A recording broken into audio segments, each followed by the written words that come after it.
Welcome সকলকে উড়ান পাঠশালাতে স্বাগত জানাই। তো আজকের আমাদের আলোচনার পার্ট হচ্ছে, যেমন তোমরা দেখছো যে WBSSC গ্রুপ সিডি আমরা বিগত কয়েক মাস ধরে সেশন করছি, যেখানে আমরা মাল্টিপল সেটস আমরা আলোচনা করেছি। আজকের আমাদের আলোচনার 17 নম্বর সেট নিয়ে আলোচনা করব। এবং তোমরা জানো যে এই পরীক্ষায় অর্থাৎ WBSSC গ্রুপ সিডি, যেটা প্রায় টেন্টেটিভ একটা ডেট, 18ই জানুয়ারি এবং 25শে জানুয়ারি ডিক্লেয়ার করেছে, একটা টেন্টেটিভ ডেট। সো সেই ডেটের রেসপেক্টে আমাদের সিলেবাস দিয়েছে অলরেডি এই পরীক্ষার ক্ষেত্রে, যেখানে আমরা দেখছি জিকে এবং জিএস ইনক্লুডিং কারেন্ট অ্যাফেয়ার্স 20 নম্বরের এখানে সেশন থাকবে, যার আমরা আলোচনা করবো। অলরেডি 16টা সেট আমরা করেছি, আজকে আমাদের 17 নম্বর সেট। তো আজকে আমাদের এই সেটের প্রথম কোশ্চেন আমরা দেখব। ফার্স্ট কোশ্চেন বলছে, ন্যাশনাল রেল মিউজিয়াম কোথায় অবস্থিত? That is national rail museum বলতে রেলের যে জাদুঘর ভারতবর্ষের রেসপেক্টে, সেটা কোথায় লোকেটেড? চারটে option: Chennai, Mumbai, new Delhi, Kolkata. Answer হচ্ছে আমাদের নিউ দিল্লি। নিউ দিল্লিতে লোকেটেড। এই যে নিউ দিল্লিতে কথা বলছে এখানে, নিউ দিল্লির কোথায়? নিউ দিল্লির যে জায়গাটা, তার নাম হচ্ছে চাণক্যপুরী। নিউ দিল্লির যে জায়গাটা, সেই জায়গাটার নাম কি? নিউ দিল্লির চাণক্যপুরীতে লোকেটেড। ওকে, চাণক্যপুরীতে লোকেটেড। যদি বলে এই ন্যাশনাল রেল মিউজিয়াম বা জাতীয় রেল জাদুঘর কত সালে প্রতিষ্ঠা হয়েছে, আমরা বলবো এর যদি এস্টাবলিশমেন্টের কথা বলি, আমরা বলবো এটা হচ্ছে 1 ফেব্রুয়ারি। কত সালে? 77। That is 1977। 1 ফেব্রুয়ারি এস্টাবলিশড হয়েছে। ওকে, নেক্সট পরবর্তী কোশ্চেনে যাব। কোশ্চেন নাম্বার 2, অক্সিজেনের কোন যৌগকে হাইড্রোজেন অক্সাইড বলে? এই জায়গাটা ভালো করে বুঝবে। হাইড্রোজেন অক্সাইড বলছে, অক্সিজেনের কোন যৌগ? দেখো, অক্সিজেনের কোন যৌগকে হাইড্রোজেন অক্সাইড বলে, এটাকে কোশ্চেনটাকে জটিল করে দিয়েছে। হাইড্রোজেন অক্সাইড বলতে কিরকম? দেখো, হাইড্রোজেন বলতে ডাইহাইড্রোজেন। ডাইহাইড্রোজেন মানে কি? দুটো হাইড্রোজেন, দ্যাট ইজ H2। আর এই যে অক্সাইড বলছে, শুধু অক্সাইড বললে একটাকে বোঝাচ্ছে, মানে আমি এটাকে অক্সাইড না বলে আমি এটাকে মনো অক্সাইডও বলে থাকি। অ্যাকচুয়াল এটাকে বলা হয় কিন্তু that is hydrogen mono oxide. তার মানে মনো অক্সাইড মানে কি? একটা ও, মানে একটা অণু। তাহলে এখানে আমরা কি দেখছি? Hydrogen oxide. তার মানে এটা কোথায়, কাকে বলা হচ্ছে? জলকে বলা হচ্ছে। এবার জলকে আমরা কি বলি?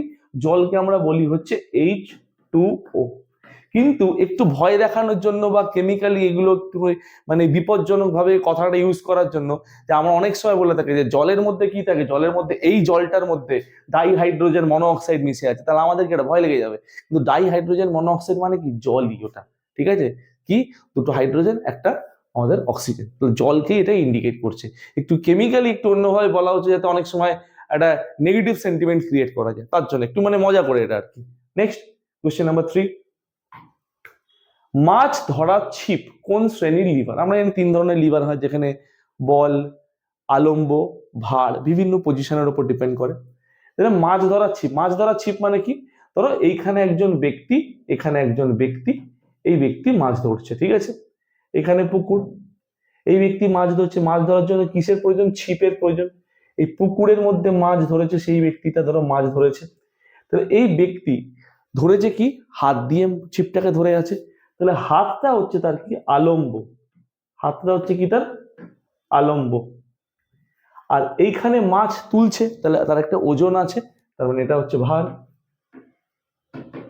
তার মানে মাঝখানে বলটা কোথায় পড়ছে? ছিপটা যখন তুলছি, ছিপটা আমরা বেঁকে যায় না আমাদের, তাহলে বলটা পড়ছে মাঝখানে, তাহলে বলটা মাঝখানে রয়েছে। তার মানে পজিশনটা কি দাঁড়াচ্ছে?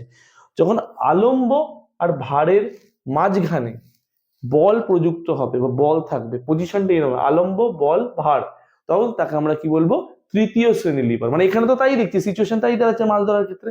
তাহলে এটা হচ্ছে মাছ ধরার ছিপ হচ্ছে তৃতীয় শ্রেণীর লিভার। ওকে, নেক্সট 4 নম্বর কোশ্চেন, ভারতের কোন রাজ্যে বেশি পরিমাণে লবণ উৎপাদন হয়? দেখো, আমাদের যদি কথা বলি, লবণ পেতে গেলে সাধারণত আমাদের কোস্টাল রিজিয়নকে ফোকাস করা হয়। কোস্টাল রিজিয়ন, তাহলে এই জায়গাটা ওপরের এই পার্টটা, এটা হচ্ছে গুজরাটের কচ্ছের রণ অঞ্চল, আমরা জানি।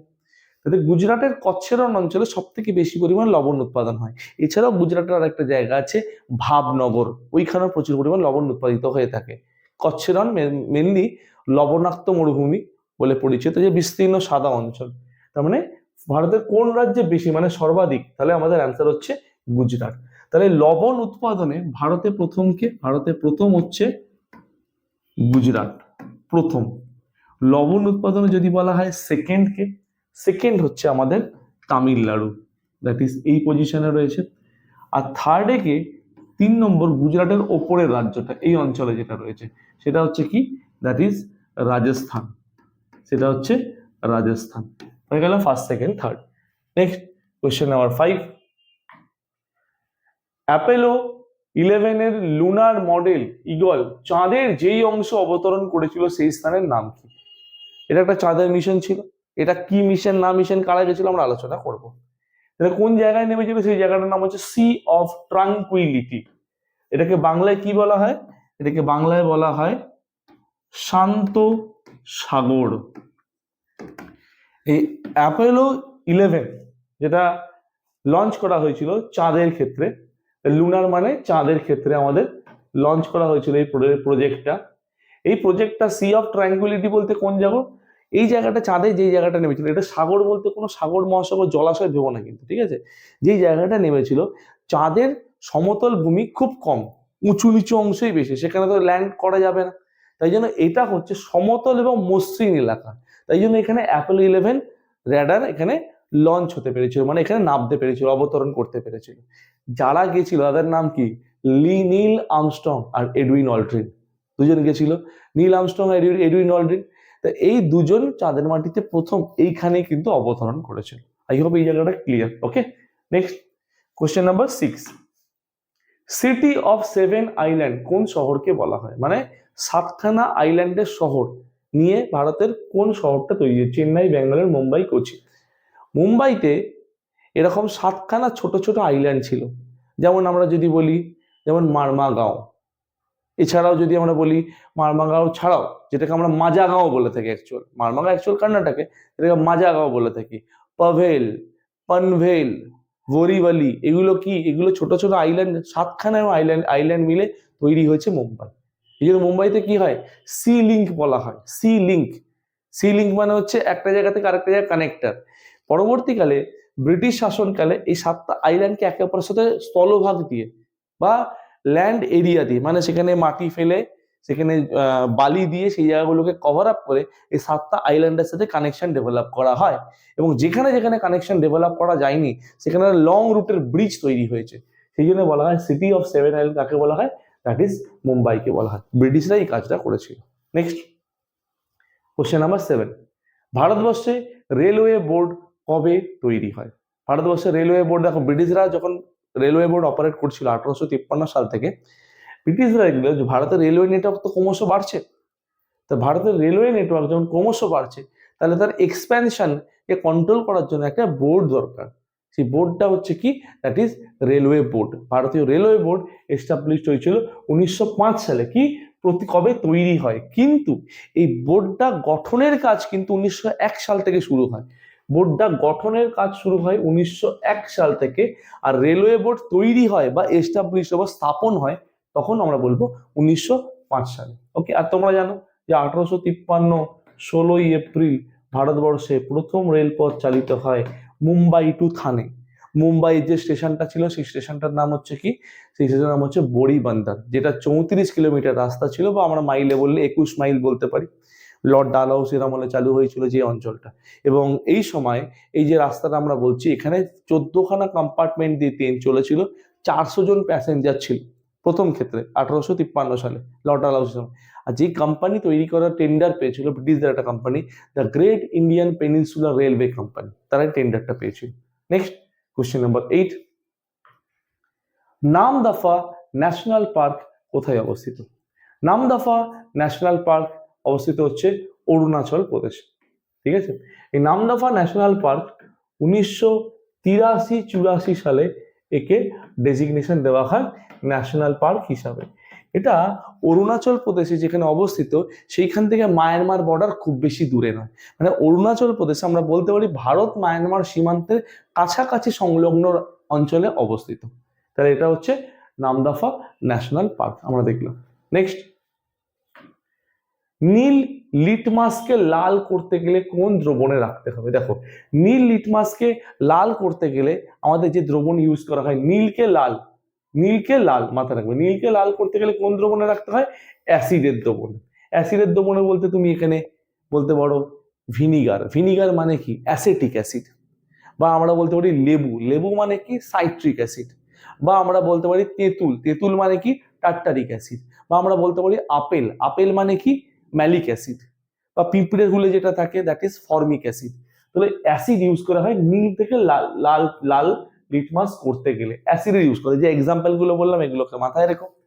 সঙ্গে কি বলছে, কোশ্চেনটা যদি ঘুরিয়ে দেয় যে লালকে নীলে করতে গেলে, যে লাল লিটমাসকে নীলে করতে গেলে কি করতে হবে, তখন আমাদের অ্যান্সার হয়ে যাবে ক্ষার। যেমন সাবান, সাবান জল বলতে পারি আমরা, ঠিক আছে? তখন ক্ষার ইউজ করা হবে, বা পটাশ, ক্ষার ইউজ করা হবে তখন। এই জায়গাটা খেয়াল রাখবে। Next question number 10, Ghana bird sanctuary কোথায় অবস্থিত? দেখো, ঘানা বার্ড স্যাংচুয়ারি যেটা বলছে, এটা অ্যাকচুয়াল রাজস্থানের একটা লোকাল গ্রাম, তার নাম অনুসারে হয়েছে যে ঘানা বার্ড, যেটা আমরা বলতে পারি রাজস্থান। কিন্তু এই জায়গাটা কিন্তু ঘানা বার্ড স্যাংচুয়ারি যেটা বলছি, এটা কিন্তু অ্যাকচুয়াল এই নামের থেকে পপুলার কোন নামে?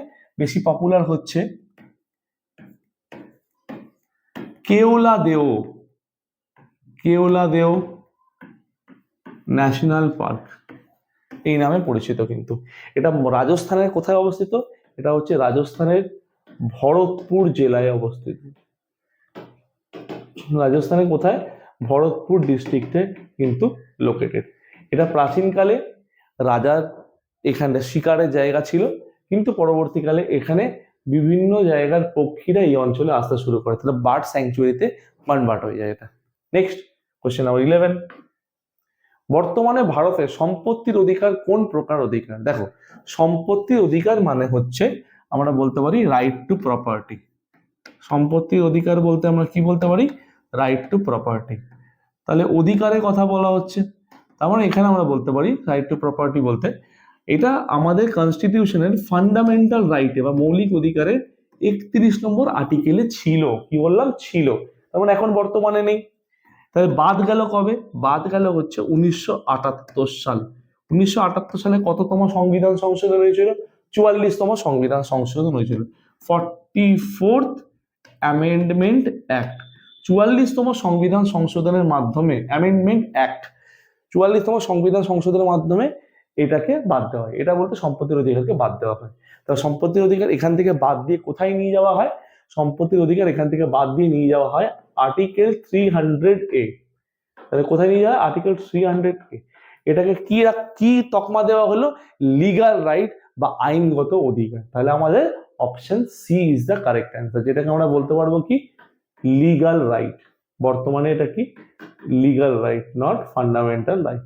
ওকে, তাহলে আমাদের এই কোশ্চেনে কি বলছে? ভারতে বলেইছে যে who among the following person has authorise the book title the Khalistan conspiracy. মানে খালিস্তান কনস্পিরেসি, আমরা জানি কি পাঞ্জাবের একটা বড় অংশ নিয়ে একটা সংখ্যক দেশ বিরোধী লোকজন কি বলছে যে খালিস্তান তৈরি করো, পাঞ্জাবের একটা অংশকে ভেঙে, বা পৃথক একটা দেশের কথা। তো এই কনস্পিরেসি নিয়ে একজন বই লিখেছে যে খালিস্তান কনস্পিরেসি, সেই বইটার লেখককে জানতে চেয়েছেন। এখানে 4টে অপশন আছে, আমিষ ত্রিপাঠী, জিবিএস সিধু, অমরনাথ অধিকারী, কমলেশ যাদব। অ্যান্সার আমাদের কি? অ্যান্সার হচ্ছে জিবিএস সিধু। কেন বললাম? এটা দেখো, এগুলো না জানলে আমরা করতে পারবো না, পরীক্ষাগুলো আন্দাজে করার কোনো মানে হয় না। জিবিএস সিধু, জিবিএস সিধু কে ছিল? জিবিএস ছিল র officer, research and analysis wing, that is RNW যেটাকে বলি, বা RAW যেটাকে বলি, আমাদের দেশে ইন্টেলিজেন্স এজেন্সি।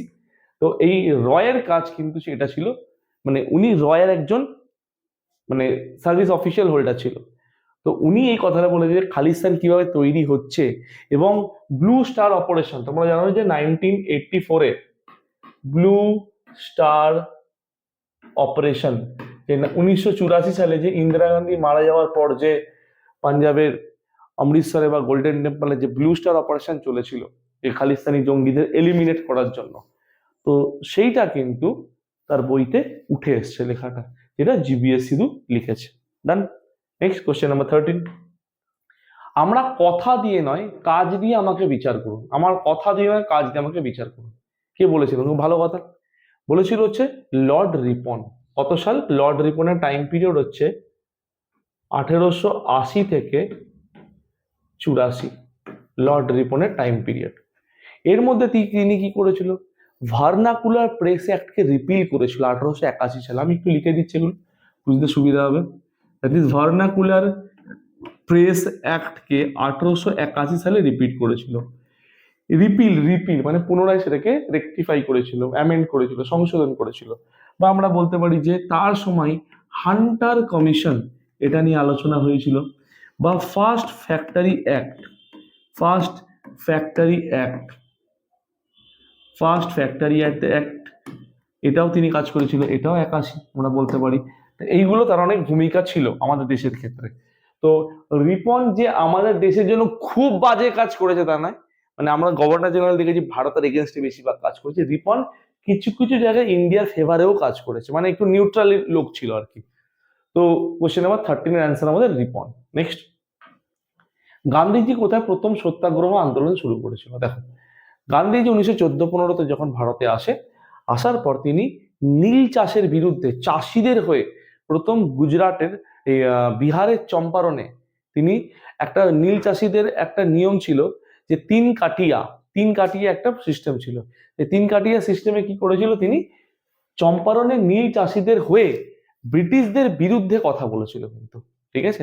তা এটা তার হচ্ছে প্রথম আন্দোলন বা প্রথম আইন অমান্য আন্দোলন বলতে পারবো, এটা চম্পারণ। যদি বলে কত সাল, আমরা বলবো 1917। আর এর পরের বছরই গুজরাটের খেদায় 1918 আন্দোলন হয়েছিল গুজরাটের খেদায়। যে এছাড়াও আহমেদাবাদ মিল স্ট্রাইক, বস্ত্র কারখানা যারা ছিল কারখানা বন্ধ করে দেওয়ার ফলে প্লেগ হয়েছিল, সেই সময় টাকা দেবে না বলেছিল, বোনাস দেবে না বলেছিল, তার জন্য তিনি আন্দোলন করেছিল, এটাও 1918 সালে। আর অনেকেই জানে চৌরি চৌরার ঘটনা, উত্তরপ্রদেশের একটা থানা ছিল চৌরি চৌরার অন্তর্গত থানা, সেখানে স্থানীয় লোকেরা উত্তেজিত হয়ে থানায় আগুন ধরিয়ে দিয়েছিল, যেখানে ওদের 18 জন পুলিশ, ব্রিটিশদের সেনাবাহিনী, ভারতীয় পুলিশ বা ব্রিটিশ মিলে 18 জন মারা গেছিল পুড়ে। তো গান্ধীজি সেখান থেকে আন্দোলনটাকে উইথড্র করে নিয়েছিল, যেটা আমরা জানি এই ঘটনা। তো তার প্রথম আন্দোলন হচ্ছে বিহারের চম্পারণ। সেকেন্ড যদি বলি গুজরাটের এবং আহমেদাবাদ, এই গুজরাটের খেদা এবং আহমেদাবাদ এই দুটোই 1918 সালে, সেকেন্ড খেদা তারপর Ahmedabad. Next question number 15, India wins freedom. এই বইটা পরীক্ষা খুব কমন কোশ্চেন, এটা সমস্ত পরীক্ষা, বেশিরভাগ ক্ষেত্রে পরীক্ষায় প্রচুর রিপিট হয়েছে। ইন্ডিয়া উইন্স ফ্রিডম মানে আমরা যদি বলি ভারত ভাগ নিয়ে, ভারতের স্বাধীনতা নিয়ে দুটো দেশ তৈরি হলো, ভারত পাকিস্তান কেন বিভক্ত হলো, এর পিছনে রাজনৈতিক নেতাদের কার কার মদত ছিল, কিভাবে মদত ছিল, এই নিয়ে যিনি বই লিখেছে তার নাম হচ্ছে Maulana Abul Kalam Azad. Next question number 16, central glass and ceramic research institute, that is CGCR, আমরা বলি CGCRI, কোথায় অবস্থিত? এটা কলকাতায়। কলকাতার কোথায়? কলকাতার হচ্ছে যাদবপুর। কলকাতার কোথায় অবস্থিত? কলকাতার যাদবপুরে এটা লোকেটেড। এইটা কোন সংস্থার অধীনে? CSIR, এই সংস্থার অধীনে হচ্ছে central glass and ceramic research institute. চীনামাটির বিভিন্ন পাত্রগুলো এখানে এর আন্ডারে বিভিন্ন মানে কেমিক্যালি ট্রিটমেন্ট করা, তাকে ডেভেলপ করা, সাইন্টিফিক টেম্পারমেন্ট গুলো দেখা, সেগুলো এখানে কাজ হয়েছিল। নেক্সট পরবর্তী কোশ্চেন নাম্বার 17, ভারতের প্রথম ন্যাশনাল পার্ক কোনটা? ভারতের প্রথম ন্যাশনাল পার্ক হচ্ছে, আমরা যদি বলি জিম করবেট ন্যাশনাল পার্ক। যে জিম করবেট এখানে থাকতো, তো এখান থেকে জিম করবেট ন্যাশনাল পার্ক, এবং এটা লোকেশন হচ্ছে উত্তরাখণ্ড। কিন্তু এর প্রতিষ্ঠা যদি বলি আমরা, এর প্রতিষ্ঠা হচ্ছে 1936, Jim Corbett National Park. But 1936-এর আগে জিম করবেট ন্যাশনাল পার্কের নাম জিম করবেট ন্যাশনাল পার্ক ছিল না, তার আগে কি নাম ছিল? Hailey National Park. কি বললাম? Hailey, HUILI, Hailey National Park. 36-এর আগে এর নাম ছিল, 1936-এর আগে এর নাম ছিল হুইলি ন্যাশনাল পার্ক।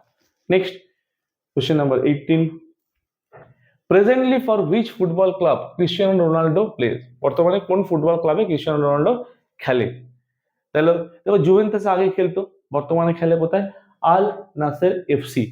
তিনি এই ক্লাবে যুক্ত হয়েছে, এই ক্রিস্টিয়ানো রোনাল্ডো এই ক্লাবে মানে আল নাসের FC তে তিনি পার্টিসিপেট করে 2022-এর 1 জানুয়ারি, এবং এই ক্লাবের সঙ্গে তার এগ্রিমেন্ট আছে আপ টু 2027 সাল অব্দি।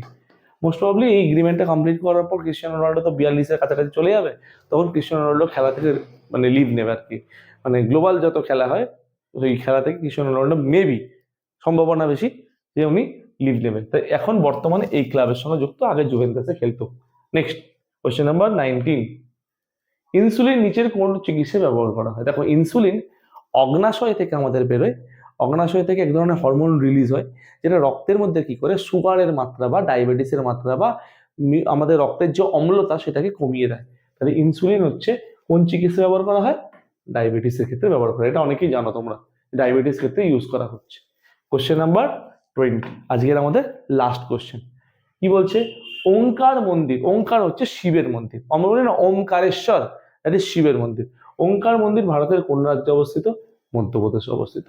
এই শিবের মন্দির ভারতের লোকেশন কোথায়? মধ্যপ্রদেশে এই ওঙ্কার মন্দির লোকেটেড। এটাকে অনেকে ওঙ্কারেশ্বর মন্দির বলা হয়। এই মধ্যপ্রদেশের এটা যদি বলা হয় কখনো কোন নদীর তীরে অবস্থিত, আমরা বলবো ওঙ্কার মন্দির হচ্ছে নর্মদা নদীর তীরে অবস্থিত, নর্মদা নদীর তীরে অবস্থিত।